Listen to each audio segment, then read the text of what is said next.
السلام علیکم معزز سامعین حضرات، اس چینل پر پیش کی جاتی ہیں جرم و سزا اور تفتیش کی ناقابل فراموش سچی کہانیاں۔ راوی ملک صفدر حیات، ریٹائرڈ ڈی ایس پی۔ ایک روز میں تھانے پہنچا تو پتہ چلا ساتھ والے گاؤں میں کسی نے خودکشی کر لی ہے۔ میں نے اطلاع لانے والے کانسٹیبل کو اپنے کمرے میں بلا لیا اور اس سے استفسار کیا، ہاں بھائی اسلم، کس نے خودکشی کی ہے؟ ہمارے گاؤں کے چودھری صاحب نے، اس نے بتایا۔ میں چونکا، تمہارا مطلب ہے چودھری فرمان علی نے؟ کانسٹیبل اسلم کا تعلق احمد نگر نامی گاؤں سے تھا جہاں فرمان علی کی چودراہٹ تھی۔ اس نے میرے سوال کے جواب میں کہا، جی ملک صاحب، میں چودھری فرمان علی کی بات کر رہا ہوں۔ تمہارے چودھری نے کیوں خودکشی کی؟ میں نے پوچھا۔ وہ اتنا بزدل یا مجبور تو نہیں تھا؟ چودھری فرمان علی اپنے ظلم اور سختیوں کے سبب دور دور تک مشہور تھا۔ مجھے معلوم ہوا تھا وہ جرائم پیشہ افراد خصوصاً ڈاکوؤں کی پشت پناہی بھی کرتا تھا۔ اس کے ظلم و ستم اور دھاندلیوں کے قصے گاہے بگاہے مجھ تک پہنچتے رہتے تھے، لیکن میں اس پر ہاتھ نہیں ڈال سکا تھا۔ میری معذوری در حقیقت قانون کی مجبوری تھی۔ کسی بھی شخص کو حوالات میں پہنچانے اور عذاب بعد جیل بھجوانے کے لیے دو چیزوں کی اشد ضرورت ہوتی ہے، نمبر 1 رپورٹ اور نمبر 2 گواہ۔ جب تک کوئی شخص ہمارے پاس کسی کے خلاف شکایت لے کر نہ آئے، ہم قانونی کارروائی کے سلسلے میں بے بس ہوتے ہیں۔ از خود کسی ایکشن کے لیے مضبوط گواہوں کی ضرورت پیش آتی ہے۔ چودھری کی خوش قسمتی یا قانون کی بے بسی کے فرمان علی کی زیادتیوں کے خلاف کوئی مدعے بننے کو تیار تھا اور نہ ہی گواہی دینے کے لیے، اور اب اسی بے قابو چودھری نے خودکشی کر لی تھی۔ کانسٹیبل اسلم نے جواب دیا، خودکشی کی وجہ ابھی تک سامنے نہیں آ سکی۔ حویلی کے اندر اور باہر مختلف خبریں گردش کر رہی ہیں۔ میں ناشتے سے فارغ ہوا ہی تھا کہ مجھے واقعے کے بارے میں پتہ چلا۔ میں سیدھا حویلی کی طرف گیا اور سنگون لینے کی کوشش کی، لیکن کسی نتیجے پر نہیں پہنچ سکا اور تھانے چلا آیا۔ کمال ہے، کانسٹیبل کی بات ختم ہونے پر میں نے حیرت سے کہا، نزدیکی گاؤں میں اتنا بڑا واقعہ پیش آ گیا اور ابھی تک حویلی سے ایک بندہ بھی تھانے نہیں پہنچا۔ کانسٹیبل نے پرسوچ انداز میں کہا، انہیں اپنے جھگڑوں سے فرصت ملے گی تو ادھر کا رخ کریں گے نا۔ کیا چودھری کی حویلی میں کس قسم کا فساد پھیلا ہوا ہے؟ معلوم تو ایسا ہی ہوتا ہے، کانسٹیبل نے مبہم لہجے میں کہا۔ میں نے پوچھا، تمہیں حویلی کے اندر جانے کا موقع ملا تھا؟ نہیں ملک صاحب، اس نے نفی میں گردن ہلائی۔ حویلی کا صدر دروازہ تو صبح سے بند کر دیا گیا ہے، صرف قریبی رشتہ داروں کو آنے جانے کی اجازت ہے۔ میں نے کوشش کی لیکن بات نہ بن سکی۔ حویلی کے باہر گاؤں میں جو خبریں گرم ہیں، میں نے انہی کی روشنی میں آپ کو اطلاع دی ہے۔ وہ ایک لمحے کو متوقف ہوا، پھر بات آگے بڑھاتے ہوئے بولا، ویسے آپ ٹھیک کہتے ہیں، ان لوگوں کو چاہیے تھا فوراً تھانے اطلاع دیتے۔ میں نے سوچ میں ڈوبے ہوئے لہجے میں کہا، چودھری فرمان علی کی موت کوئی معمولی واقعہ نہیں، اور وہ بھی خودکشی کی صورت میں۔ ابھی تک تو یہ بھی پتہ نہیں چلا کہ اس نے کن حالات اور کیسے خودکشی کی ہوگی۔ کانسٹیبل نے مجھ سے پوچھا، ملک صاحب، اگر حویلی والوں میں سے کوئی تھانے نہ آیا تو آپ کیا کریں گے؟ میں وہی کروں گا جو قانون کا تقاضا ہے، میں نے مستحکم لہجے میں کہا۔ حویلی والے مجھے اطلاع دیں یا نہ دیں، اس سے کوئی فرق نہیں پڑتا۔ ایک لمحے کے توقف سے میں نے اضافہ کیا، تم حوالدار کو میرے پاس بھیجو، تھوڑی دیر میں ہم احمد نگر روانہ ہو جائیں گے۔ اوکے سر، کانسٹیبل نے فرما برداری سے کہا اور میرے کمرے سے نکل گیا۔ اگلے 15 منٹ کے اندر میں احمد نگر جانے کی تیاری کر چکا تھا۔ میں نے کانسٹیبل اسلم اور حوالدار شمشاد کو اپنے ساتھ لے جانے کا فیصلہ کیا تھا۔ اسلم چونکہ احمد نگر ہی کا رہنے والا تھا، اس لیے اسے ساتھ رکھنے میں فائدہ تھا۔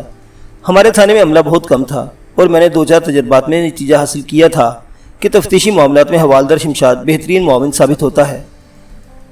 ہم ایک سجے سنورے تانگے میں بیٹھ کر تھانے سے روانہ ہو گئے۔ تانگے والا خاصا شوقین مزاج لگتا تھا، اسے اپنے تانگے کو کسی دلہن کی طرح سجا رکھا تھا۔ وہ خود بھی کسی بانکی سجیلے نوجوان کا نقشہ پیش کر رہا تھا۔ تانگا جب تھانے کے دور سے نکل کر کچے راستے پر آ گیا تو کوچوان نے عاجزی سے پوچھا، تھانے دار صاحب، آپ خیریت سے احمد نگر جا رہے ہیں نا؟ تمہیں کیا نظر آ رہا ہے؟ میں نے الٹا اس سے سوال کر ڈالا۔ وہ جی، وہ گڑبڑا گیا۔ میں نے قدرے سخت لہجے میں کہا، اوئے وہ جی کے کچھ لگاتے، تانگا چلانے سے تمہیں تفتیشی کام کب سے شروع کر دیا؟ ہم احمد نگر کیوں اور کس لیے جا رہے ہیں، اس سے تمہیں کیا مطلب؟ وہ قدرے سہم کر مجھے دیکھنے لگا، پھر ٹھہرے ہوئے لہجے میں بولا، دراصل تھوڑی دیر پہلے میں نے کچھ سواریاں مرادپور سے احمد نگر پہنچائی ہیں۔ وہ لوگ بڑی افراتفری میں تھے۔ میں نے ان کی پریشانی کا سبب جاننا چاہا تو انہوں نے ٹال دیا، اور اب آپ بھی احمد نگر جا رہے ہیں۔ وہ معنی خیز انداز میں میری طرف دیکھنے لگا، پھر بولا، آپ کو اس طرف جاتے دیکھ کر مجھے تشویش ہو رہی ہے، لگتا ہے احمد نگر میں کوئی لمبا پھڈا ہو گیا ہے۔ تانگے والا غلط نہیں کہہ رہا تھا، احمد نگر میں ایک نہایت ہی اہم واقعہ پیش آ چکا تھا۔ اس کی باتوں سے ظاہر ہوا وہ چودھری فرمان علی کی خودکشی کے بارے میں کچھ نہیں جانتا۔ اس کا مطلب یہی تھا، اس کا تعلق احمد نگر سے نہیں ہو سکتا تھا۔ میں نے سرسری انداز میں پوچھا، شہزادے تمہارا نام کیا ہے؟ کوچوان نے خود کو شہزادوں کی طرح بنا سوار کر رکھنے کی بھرپور کوشش کی تھی۔ میرے طرز تخاطب نے اسے خوش کر دیا۔ اس کا سینہ مسرت کے جذبات سے خاصا کشادہ ہو گیا۔ اپنی تعریف سب کو اچھی لگتی ہے